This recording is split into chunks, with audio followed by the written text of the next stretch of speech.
So again, I was a theater major, and one of the perks of being a theater major is I got to go to England for a semester and study theater over there. It was fantastic. And I love England, by the way. Been there many times. Fly on British Airways. Best way to fly anywhere. Because the pilot is English, and that accent just makes you feel so safe when you're flying, you know?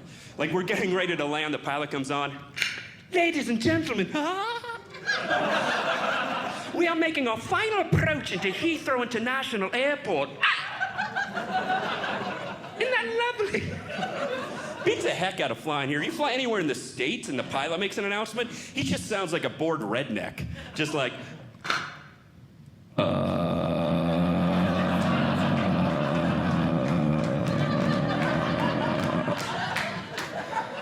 Good evening, ladies and gentlemen. Welcome to flight 22177. Oh, man. Today we're going to be flying nonstop from Miami, Florida to, Oh, I don't care. Where do you guys want to go, man? I don't care anymore. Oh, random question.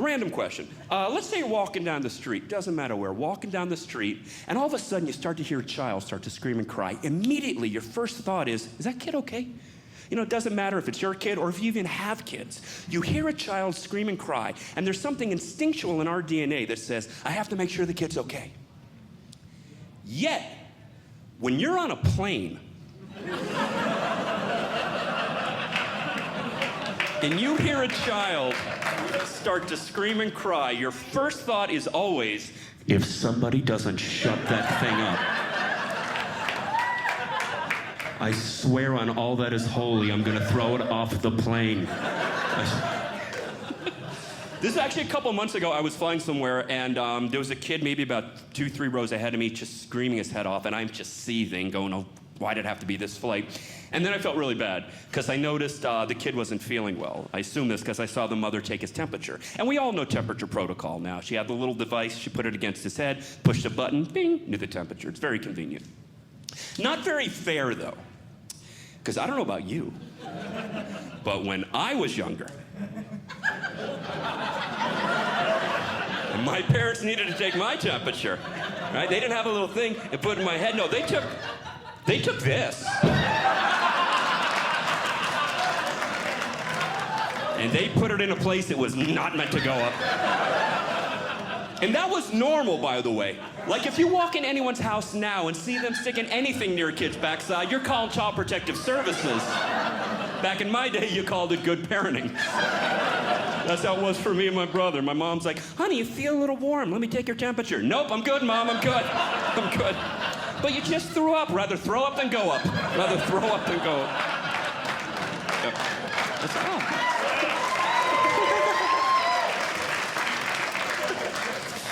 That's what it was like for me and my brother. My brother is actually my best friend. It's another great thing about living in Florida. I live literally 5 minutes from him.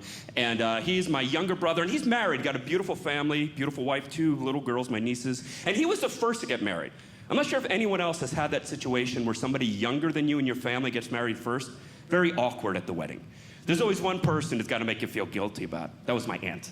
At the wedding, she's like, Flip, when are you gonna get married? Your little brother's getting married. You can't stay single forever. I know women get it sometimes at baby showers. You know, when are you gonna have a baby? Your sister's having a baby. You gotta start a family.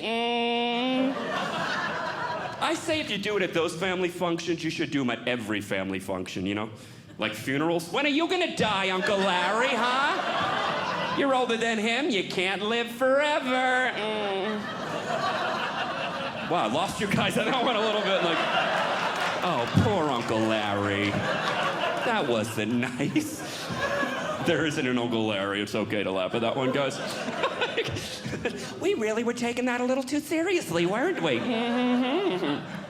So like I said, my brother, he's got 2 little girls. My nieces, their names are Lily and Riley. I love them to death. And it's incredible to me. They are so young and so proficient on the technology now.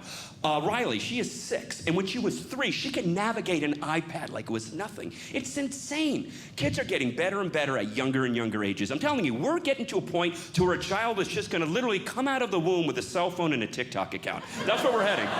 You know, the doctor's like, push, push, and the kid comes out.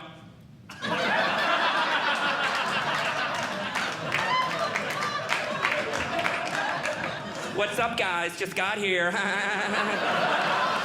Hashtag umbilical. Congratulations, it's an influencer.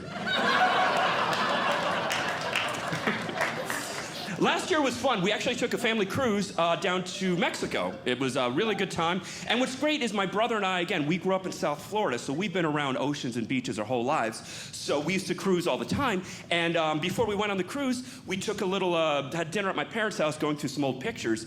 And I found this picture of myself on the cruise. I was about 17 years old in a bathing suit. And I'm looking at the picture and I realized that my body hasn't changed that much. Yeah, I kind of smiled to show the picture to my brother. I go, dude, check it out. I'm in my 40s, I still got the body of a 17-year-old. My brother looks at the picture and goes, no. Since you were 17, you've had the body of a guy in his 40s.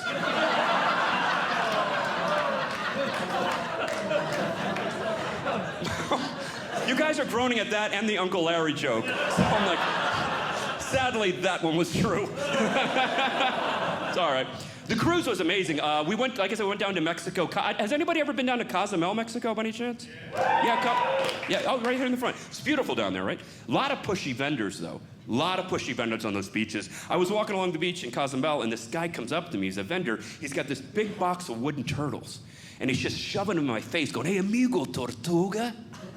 You want a tortuga? I'm like, no, I'm fine, thank you. I was eating at an outdoor restaurant, same guy. Hey, come on, amigo, tortuga. You want a tortuga? Like, no, I'm fine. I'm swimming in the ocean, it's like, tortuga, you want you could do little excursions, little adventures on the ship, and my brother tried to get me to go shark diving.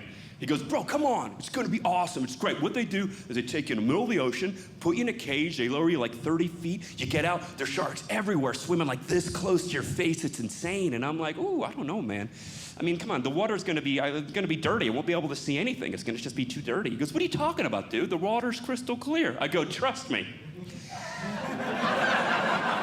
If there's a shark this close to my face, I guarantee you the water will be dirty. Because that's one of my biggest fears is getting attacked by a shark. And what are you supposed to do if a shark's coming towards you? What do? Anybody? Punch it in the nose, exactly. Let's be honest. If you see a shark coming towards you, the first thing you're gonna do, again, is have a little accident. But let's say you have the mental wherewithal to go, oh, that's a shark, I better punch him. Do you know how slow you move underwater? It would not work. Like you're snorkeling, you're like,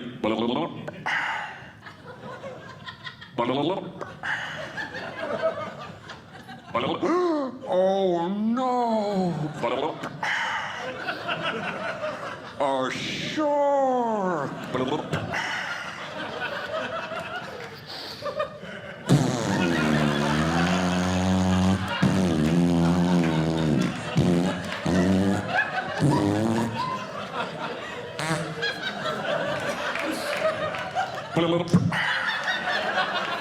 I'm getting paid right now.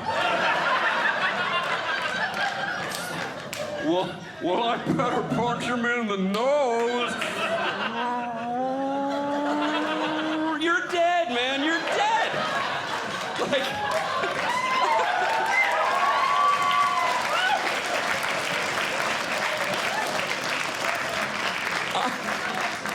honestly, the only way that would stop a shark from attacking is if the shark literally started laughing his butt off. You know, the shark's like, oh my gosh! Oh my gosh! That is hilarious!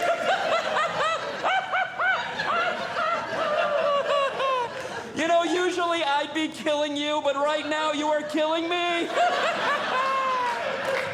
Tell you what, you're punching in slow-mo, I'll eat you in slow-mo. Blah, blah. It's hard to do that blindfolded. Good for you guys. All right, thanks.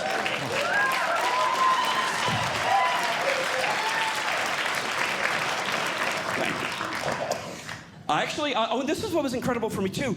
I actually met a woman on the ship. We got along, we clicked really well, and found out she was from the Midwest, and she had never seen the ocean before, never. And again, I grew up with it. So I'm like, well, let me show you the beach. So we're walking along the beach, and what I realized was she wasn't excited. She was more scared, because every little thing that she didn't understand freaked her out.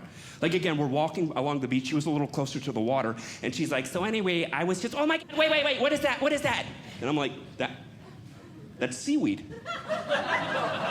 It's okay. Oh, I didn't know that was seaweed. Wait, what's that? What did I almost step on? That's coral. It's coral rock. It's both of them very natural in the ocean. Okay, wait, what's that?